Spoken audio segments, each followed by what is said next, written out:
আপনি একজন civic volunteer হয়ে ছৌ নাচের মুখোশ তৈরি করছেন, সারাদিন ডিউটি হয়, তার ফাঁকে কাজ করতে হয়, বিষয়টা যদি একটু বলেন।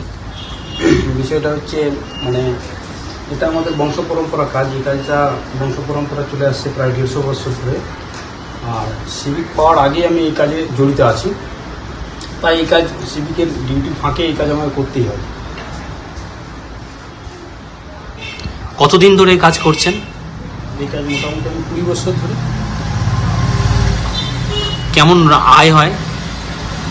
এটা বাৎসরিক যদি দেখা যায় 2.5-3 লাখ টাকা।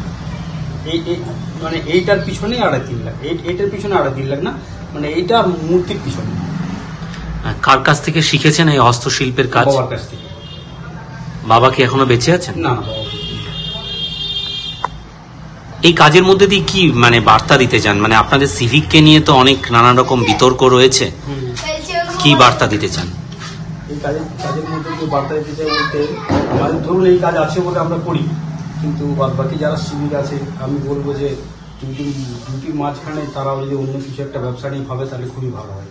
কেননা যে পরিমাণে আমাদের বেতন, সেই পরিমাণে তো সংসার চালানো খুবই মুশকিল। তাই এই কাজের ফাঁকে যদি কিছু অন্য কাজ করতে হয়, যার যেমন কাজ আর কি, তাহলে করতে পারে। করতে গেলে সংসার চলবে ভালোভাবে আর কি।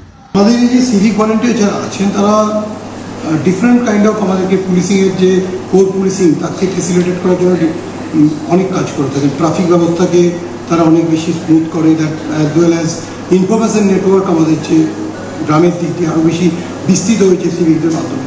এর পাশাপাশি তাদের যে মানে শৈল্পিক সত্তা আছে, শিল্পী সত্তা আছে, অনেকেই সেটাকে নার্চার করে।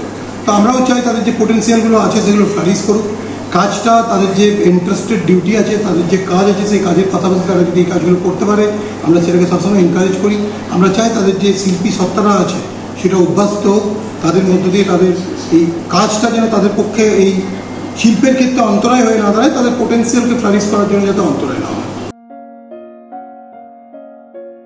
ফলো করুন সংবাদ প্রতিদিন ডিজিটাল।